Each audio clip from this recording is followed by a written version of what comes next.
First copy 1500 கோடி படம். இந்த படம் தெலுங்கு, மலையாளம், கன்னடம், ஓவர்ஸ் எல்லாம் சேர்த்து 1500 ரூபா பண்ணோம். அசால்ட்டாக பண்ணோம். தமிழ்நாடு ஈஸியாக ஒரு 500 கோடி 400 கோடி படம் தமிழ்நாட்டில் மட்டுமே. தமிழ்நாடு இன்ன வரை ஐஏஎஸ் கலெக்ஷன் விக்ரம் தான் பண்ணிது. இந்த படம் வந்து அதை மிஞ்சும், அதை விட 3 மடங்கு மிஞ்சும். 20 வருஷத்துக்கு முன்னாடியே மாண்புமிகு மாணவன் ஒரு படம் பண்ணியிருக்காரு. ஆமாம், 96 பண்ணி மாண்புமிகு அன்றைக்கே வந்து எஸ்ஏ சந்திரசேகர் என் பையனை சிஎம் ஆக்கி பார்க்கணுன்னு சொல்லி தான் அன்றைக்கே மாண்புமிகு போட்டார். அந்த மாண்புமிகு நீ மாண்புமிகு விஜய் ஆயிருக்கு. இப்போ உள்ளவெல்லாம் நாளைக்கு கட்சி ஆரம்பித்து நாளானிக்கு எலெக்ஷன் வச்சு உடனே ஜெயிக்கணும்னு சொல்லி ஆளாளுக்கு ஒரு இயக்கத்தை ஆரம்பித்து கட்சி ஆரம்பித்து ஒன்றுமே தெரியாது. அங்கே சோறு போட்டால் சிஎம் ஆகிலான்னு பார்க்குறாங்க. ஆளாக தனுஷ் பக்கம் சோறு போட்டுருக்கு. அப்படியே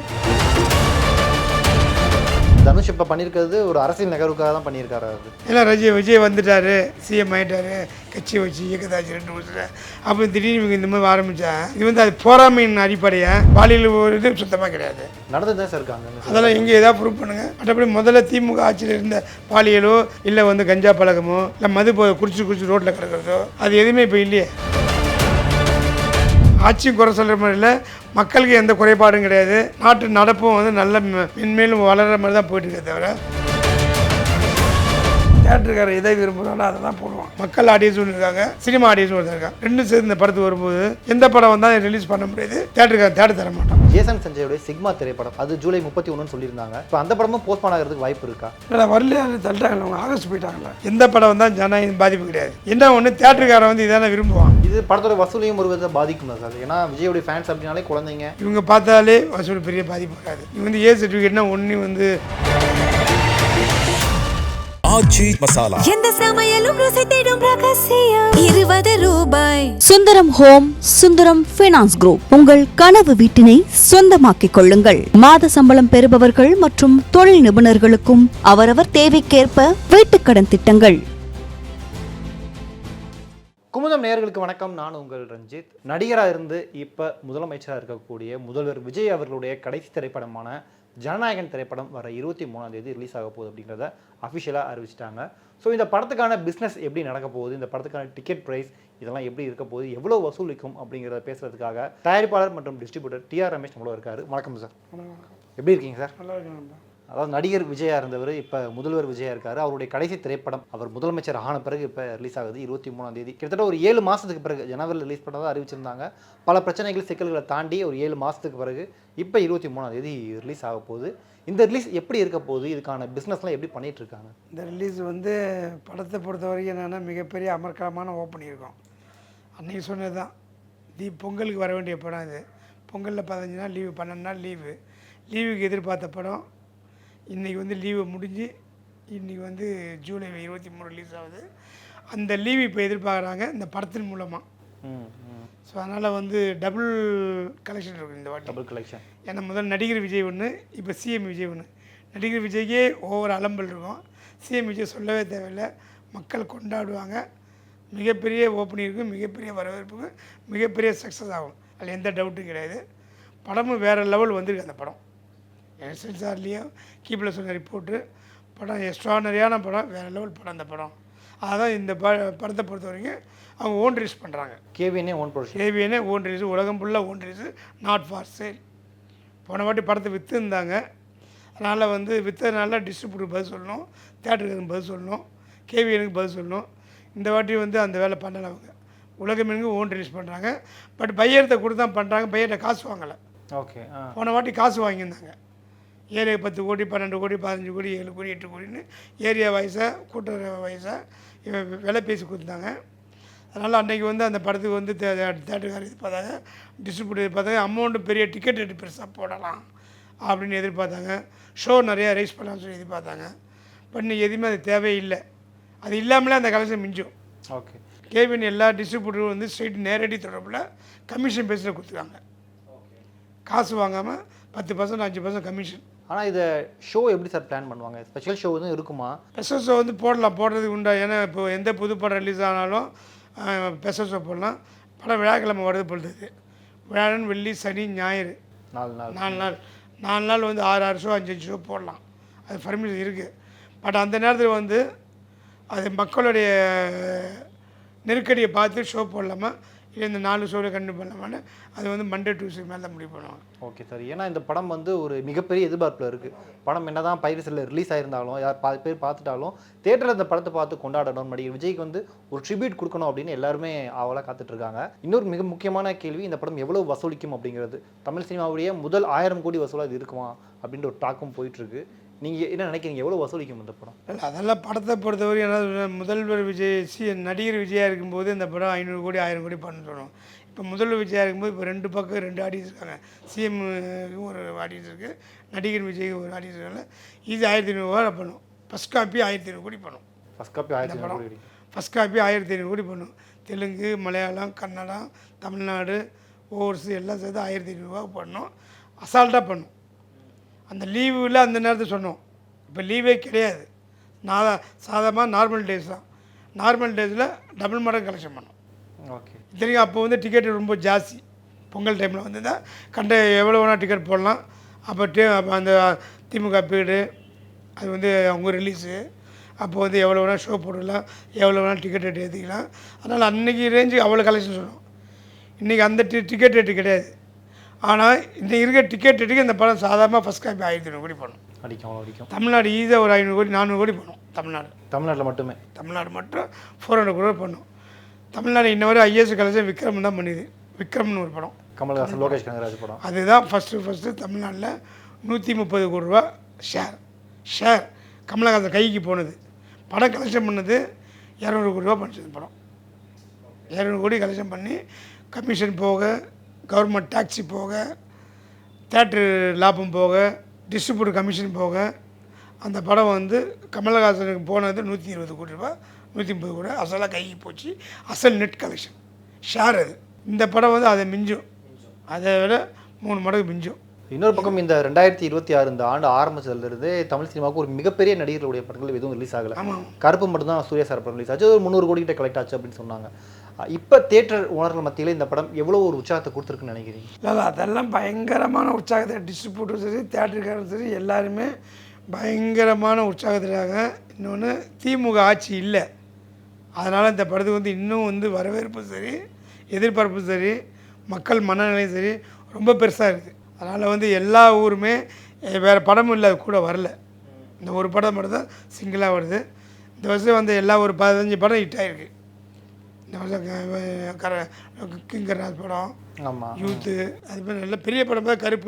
கருப்பு தமிழ்நாடு ஒரு 100 கோடி ரூபா பண்ணிருக்கு, 100-110 கோடி பண்ணிடுது. கருப்பு தமிழ்நாடு ஷேர் மொத்த காப்பி அந்த படம் பார்த்தா சாதாரணமாக ஒரு 400 கோடி பண்ணும் கருப்பு. இது வந்து 1500 கோடி போய் first copy, censor first copy மட்டுமே எல்லா ஊரும் சேர்ந்து.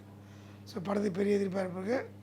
ஸோ இந்த எதிர்பார்ப்புலாம் வந்து விஜய் சொன்ன மாதிரி தான். விஜயோட உழைப்பு 20 வருஷத்துக்கு முன்னாடியே மாண்புமிகு மாணவன் ஒரு படம் பண்ணியிருக்காரு. ஆமாம், 96 பண்ணி மாண்புமிகு அன்றைக்கே வந்து எஸ்ஏ சந்திரசேகர் என் பையனை சிஎம் ஆக்கி பார்க்கணுன்னு சொல்லி தான் அன்றைக்கே மாண்புமிகு போட்டார். அந்த மாண்புமிகு நீ மாண்புமிகு விஜய் ஆயிருக்கு. நீ போட்ட விதை நீ மரமாகி மாண்புமிகு விஜய் ஆயிருக்கு, தமிழக முதலமைச்சர் ஆயிருக்கு. ஸோ அன்னைக்கு பிளான் பண்ணி இன்றைக்கி சக்ஸஸ் ஆகிருக்காங்க. இப்போ உள்ளவெல்லாம் நாளைக்கு கட்சி ஆரம்பித்து நாளைக்கு எலெக்ஷன் வச்சு உடனே ஜெயிக்கிட்டு ஆளாளுக்கு ஒரு இயக்கத்தை ஆரம்பித்து கட்சி ஆரம்பித்து ஒன்றுமே தெரியாது. அங்கே சோறு போட்டால் சிஎம் ஆகிலான்னு பார்க்குறாங்க. ஆளாக தனுஷ் ஒரு பக்கம் சோறு போட்டுருக்கு, அப்படியே லதா ரஜினிகாந்த் ஒரு பக்கம் சாப்பாடு போடுறாங்க, அமீர் ஒரு பக்கம் போடுறாங்க. எல்லாருமே சாப்பாடு போட்டால் ஜெயிச்சிடலாம், சிஎம் ஆகிலாம் சொல்லி ஆளுக்கு ஒரு கட்சி ஆளுக்கு ஒரு இயக்கத்தை வச்சு உருவாக்குறாங்க. ரஜினிகாந்த் எதை முன்மொழிஞ்சாலும் அது உருப்படாத நிலைப்பாடு சொல்லிக்க உங்கள்கிட்ட. ரஜினிகாந்த் எது முன்மொழிஞ்சாலும் அது விளங்காது. அதில் தனுஷ் கட்சி ஒரு காரணம் இல்லை. தனுஷ் கட்சி ஆரம்பிக்கலையே சார், இப்போ கொடி மட்டும் தானே, ரசிகர் மட்டும் கொடி தானே. நம்ம கமலஹாசன் மட்டும் தான் ஆரம்பித்தார், அவரும் இயக்கம் தான் ஆரம்பித்தார். அது கட்சா அரசியலாக இல்லை, இயக்கம் அது ரசிகர் மன்றமாக இருந்தது. அப்புறம் நாளை பின்னா கட்சியாக மாறுது. நம்ம விஜய் முதல்ல என்ன ஆரம்பித்தார், மக்கள் இயக்கம் ஆரம்பித்தார். அப்போ மக்கள் நற்பணி மன்றம் பார்க்குறாரு. இப்போ அதே கட்சியை டிவிக்கு கட்சி ஆகிட்டார். அதே மாதிரி ஆரம்பம் வந்து முதல்ல ஒரு இயக்கம் தான், எடுத்தவொடனே கட்சி அறிமுகம் பண்ணாங்க. அப்போ தனுஷ் கட்சிக்கு எதுக்கு கொடி, இயக்கத்துக்கு கொடி தேவையில்லையே, இயக்கத்துக்கு கொடி தேவையா? நான் அது தேவையில்ல. இப்போ தனுஷ் இப்போ பண்ணியிருக்கிறது ஒரு அரசியல் நகர்வுக்காக தான் பண்ணியிருக்காரு. அது தனுஷ் இப்போ இந்த ரசிகர் மன்றத்துக்கு கொடி பண்ணது, அன்னதானம் பண்ணுறது, இதெல்லாம் அரசியல் நோக்கி வர்றதுக்காக தான் பண்ணுறாரு. அதான் ஆசை தான். முதல்ல அவங்க வந்து எதை நோக்கி பயணிச்சுக்கிட்டு இருக்காங்க, யாருக்காக பயணிச்சுருக்காங்க, எதுக்காக பயணிச்சுட்டு இருக்காங்க அப்படின்னு மக்கள் மனநிலைகள் அவங்களோட சுயநலத்துக்காக அதை யோசித்து தான் ஒரு கட்சி அரசியலை ஆரம்பிக்கணும். பட் அவங்க எதுவுமே பண்ணாமல் அவங்க குடும்பத்துக்காக ஒரு கட்சி ஆரம்பிக்கலாம், இயக்கத்தை ஆரம்பிக்கலாம், சாப்பாடு போடலாம், எதுவுமே நல்லது நவலும் பண்ண கிடையாது. ரத்த கலரி படம் தான் பண்ணியிருக்காங்க. பண்ண படம் ஃபுல்லாக ரத்த கலரி தான். ஏன்னா விஜய் வந்துட்டார், சிஎம் ஆகிட்டார், கட்சி வச்சு இயக்கத்தை ஆச்சு 2 வருஷத்தில். அப்போ திடீர்னு இவங்க இந்த மாதிரி ஆரம்பித்தா இது வந்து அது போராமையின் அடிப்படையாக இப்போ பார்த்தீங்கன்னா போதை கலாச்சாரமே இல்லை எனக்கு தெரிஞ்சுப்போம். இந்த 6 மாதமாக எங்கே பார்த்தா போதை கலாச்சாரம், கஞ்சா எதுவுமே கிடையாது. லஞ்ச ஊழல் எங்கேயுமே கிடையாது. பேசாத விஜய் பேசி தலைமை இதில் சொன்னாங்க சட்டசபையில். பேசாத விஜய் தெரிச்சு ஓடுறானுங்க. ஒருத்தர் வீட்டில் தங்க மாட்டேறான், ஊரில் தங்க மாட்டேறான். விஜய் முதல்வரான பிறகு இதெல்லாம் இல்லைன்னு சொல்ல வரீங்களா? ஆமாம், விஜய் முதல்ல வந்தப்போ எங்கே உங்கள் பாலியல் ஒரு இது சுத்தமாக கிடையாது, எங்கேயுமே கிடையாது. நடந்து தான் சார் இருக்காங்க அங்கே. அதெல்லாம் எங்கே எதாவது ப்ரூவ் பண்ணுங்கள். திமுககாரன் வேணால் சீன்றான், அது உடனே பிடிச்சி போடுறாங்களே. மற்றபடி முதல்ல திமுக ஆட்சியில் இருந்த பாலியலோ, திமுக ஆட்சியில் இருந்த உங்களுக்கு வந்து அந்த இது போதையோ, அந்த ஹெராயின் பழக்கமோ, இல்லை வந்து கஞ்சா பழக்கமோ, இல்லை மது குடிச்சு ரோட்டில் கிடக்கிறதோ, அது எதுவுமே இப்போ இல்லையே. இப்போ அந்த திமுக பண்ண அளவுக்கு இந்த மாதிரி கிடையாது. நம்ம லஞ்சம் எங்கேயும் கிடையாது. இப்போ அவர் ஆட்சிக்கு வந்து 2 மாதங்கள் ஆகுது. 2 மாதம் ஆகுது முதல்வர் விஜய் வந்து. ஸோ இந்த 2 மாதத்தில் தமிழ்நாடு மாற்றம் பார்த்துருக்கா? அதுவும் பெரிய மாற்றம் பார்த்துருக்கு. பெரிய வரவேற்பு இருக்குது, பெரிய ஒரு உற்சாகம் இருக்குது, மக்கள் மனநிலை எல்லாமே சந்தோஷமாக இருக்குது. அதெல்லாம் மிகப்பெரிய மாற்றத்தை 2 மாதம் கொடுத்துருக்காங்கன்னா இன்னும் 10 வருஷம் போச்சு வேறு லெவலுக்கு கொண்டு வந்துடும். அப்படி அவருடைய செயல்பாடு எப்படி இருக்குன்னு நினைக்கிறீங்க முதல்வராக? செயல்பாடு எல்லாம் நேரடி அன்றைக்கி போய் ஹாஸ்பிட்டலில் போய் செக் பண்ணிக்காரு. கவர்மெண்ட் ஹாஸ்பிட்டலில் ஒரு அம்மா ட்ரீட்மெண்ட். அதுக்கப்புறம் வந்து இந்த தாசில்தார் ஆஃபீஸ் போயிருக்காங்க, விவோ ஆஃபீஸ் போயிருக்காங்க. இந்த லஞ்ச மேட்டர் ஏவா வேலுக்கு வந்து அருண் விஜய் மாற்றிருக்காங்க. அதெல்லாம் பிரமாதமாக பண்ணுறாரு. எல்லாமே நேரடி செயல்பாடு, நேரடி தொடர்பாடு. எல்லோரோட நம்பரை கொடுத்துருக்காரு. அவர் லஞ்ச ஒழிப்புக்கு கேட்குறாரு, கமிஷன் கேட்குறாரு. யாரவங்க கமிஷன் கேட்டாலோ, லஞ்சம் கேட்டாலோ, இல்லை தூய்மை பணியாளர் எது ஹெல்ப் பண்ணாலும் எல்லாமே நேரடியாக போய் இப்போ ரமேஷ்லாம் ஃபுல்லாக இந்த அறநிலைத்துறை இறங்கி எவ்வளோ சப்போர்ட் பண்ணுறாப்படி, மோகன்ராஜ் என்ன பண்ணுறாப்படி, அதெல்லாம் பிரமாதமாக இருக்குது. எல்லாமே எதையுமே குறை சொல்கிற மாதிரி ஆட்சி இல்லையே. ஆட்சியும் குறை சொல்கிற மாதிரி இல்லை, மக்களுக்கு எந்த குறைபாடும் கிடையாது. நாட்டு நடப்பும் வந்து நல்ல மென்மேலும் வளர்கிற மாதிரி தான் போயிட்டுருக்கே தவிர தாழ்ந்து போகிற மாதிரி இல்லை.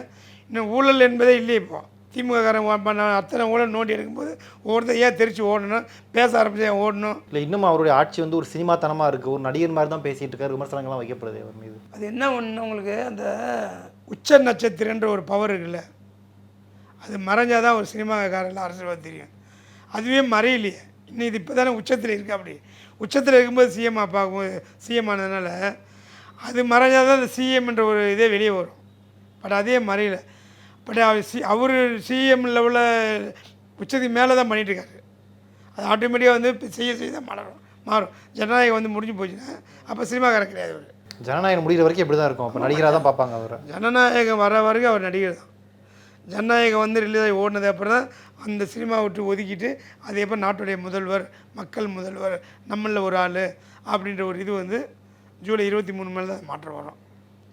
ஆனால் இப்போ ஒரு செயல்பாடு இறங்கிட்டார். செயல்பாடு இறங்கி மக்கள் எல்லாம் சந்தோஷமாக இருக்காங்க, நிம்மதியாக இருக்காங்க, சந்தோஷமாக இருக்காங்க, சூப்பராக இருக்காங்க. எங்கேயும் ஊழல் கிடையாது, எங்கேயுமே இது கிடையாது, யாருக்குமே பாதிப்பு கிடையாது. இன்னொன்று வந்து இது கஞ்சா போதை கலாச்சாரம் எங்கேயுமே கிடையாது. எல்லாத்தையும் டாஸ்மாக் அந்த 10 ரூபா இதை ஒழிச்சிருக்காரு. அதே மாதிரி வந்து கடைகளை குறைச்சிருக்காரு. இன்னும் இருக்க இதெல்லாம் கொஞ்சம் மாற்றுவார், பிரமாதமாக கொண்டு வர. இப்போ ஜனநாயகம் வந்து ஜூலை 23 ரிலீஸ்னு அறிவிச்சிருக்காங்க. இதனால் சில திரைப்படங்கள் இப்போ ஜிவி பிரகாஷுடைய இம்மார்டல் அப்படின்ற திரைப்படத்தை வந்து நாங்கள் தள்ளி போடுறோம் அப்படின்னு அவங்க சொல்லியிருக்காங்க. ஸோ அதே வரிசையில் ஜேசன் சஞ்சயோடைய சிக்மா திரைப்படம் அது ஜூலை 31 சொல்லியிருந்தாங்க. இப்போ அந்த படமும் போஸ்ட்பான் ஆகிறதுக்கு வாய்ப்பு இருக்கா? எந்த படம்? ஜேசன் சஞ்சயோடைய சிக்மா. அது இப்போ வரல, தள்ளிட்டாங்க. ஜூலை 31 அறிவிச்சிருந்தாங்க. இப்போ விஜய் படம் வர்றதுனால போஸ்ட்பான் ஆகுமா அந்த படம்? இல்லை வரல, தள்ளிட்டாங்களே. அவங்க ஆகஸ்ட் போயிட்டாங்களே. ஆகஸ்ட் போயிட்டாங்க. ஓகே. இந்த படம் வர்றதுனால அந்த படத்துக்கு பாதிப்பு கிடையாது. எந்த படத்துக்கு பாதிப்பு கிடையாது. எந்த படம் வந்தால் ஜனநாயகம் பாதிப்பு கிடையாது. என்ன ஒன்று, தேட்டருக்காரன் வந்து இதான விரும்புவான். ஜனநாயகன் வரதுனால மற்ற படங்களுக்கு பாதிப்பு ஏற்படும் இல்லையா? இல்லை, மற்ற படங்களில் தேட்டருக்காரனால அன்றைக்கி சொன்ன தேட்டருக்காரன் எதை விரும்புகிறானோ அதை தான் போடுவான். ஸோ ஜனநாயகன்றது ஒரு உச்ச நட்சத்திர படம். இன்னொன்று ஒரு சிஎம்.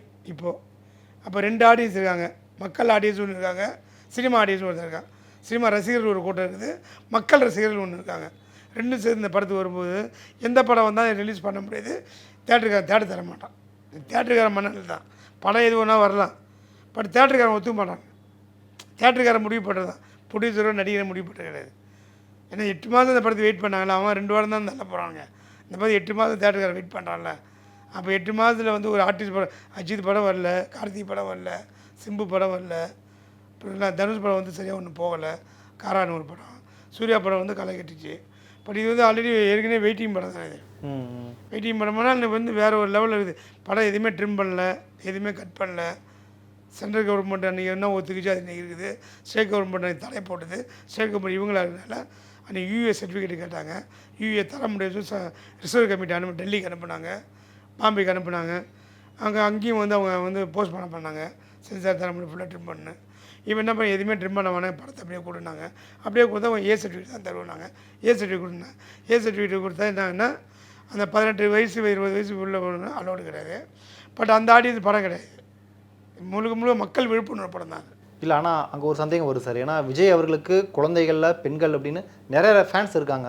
இப்போ குழந்தைங்களை கூட்டிகிட்டு போக முடியுமா அந்த படத்துக்கு? குழந்தைங்களை கூட்டிட்டு போக முடியாது, போனால் அலோவ் பண்ண மாட்டாங்க தேட்டருக்குள்ளே.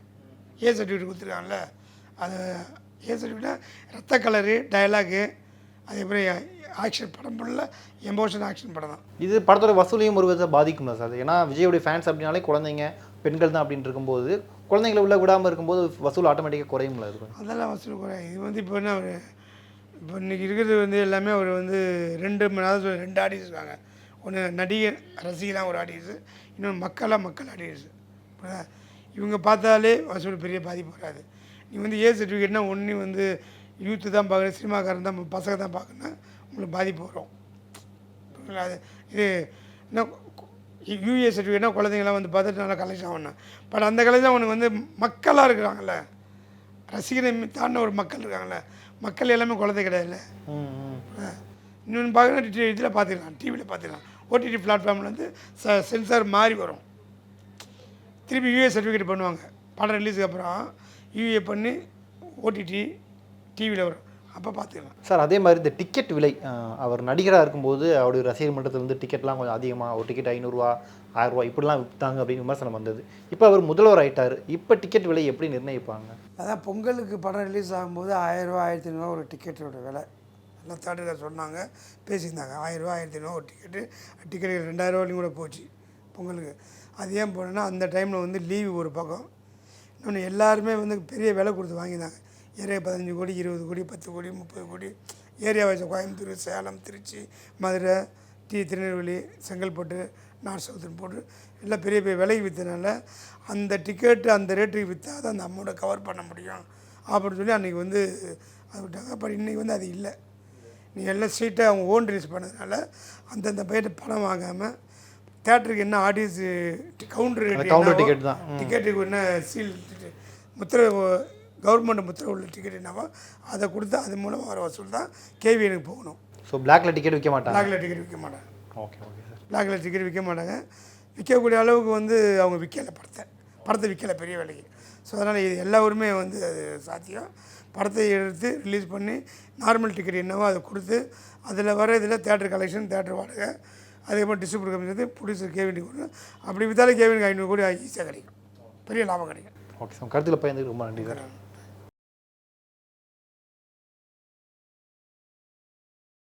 ஆச்சி மசாலா. எந்த சமையலும் ருசி தேடும் ரகசியம் 20 ரூபாய். Sundaram home, Sundaram finance group. Own your dream home. Tailored home loan solutions for salaried and business professionals. கனவுகளை கொண்டாட, திறமைகளை வெளிக்காட்ட சிநேகிதி ஆஹா கொண்டாட்டம் 2026 விழுப்புரம் மக்களுக்காக சிங்கிங், டான்சிங், மெஹந்தி மற்றும் பல போட்டிகள். ஜூலை 19 ஞாயிறு காலை 9 மணி முதல் மாலை 5:30 மணி வரை தவறாமல் கலந்து கொள்ளுங்கள். திருச்சி சிநேகிதிகளே, சிநேகிதி பெருமையுடன் நடத்தும் சந்திப்போம் சிந்திப்போம். வாழ்க்கை தடைகளை கடப்பதற்கு உங்களுக்கு உதவ ஒரு நிஜ சிநேகிதியாய் வந்து உங்கள் கரம் பற்றிக் கொள்ள காத்திருக்கிறாள் உங்கள் குமுதம் சிநேகிதி. இடம் ஸ்ரீமதி இந்திரா காந்தி கல்லூரி. நாள் 18/7/2026. நேரம் காலை 9:30 மணி முதல் 1:30 மணி வரை.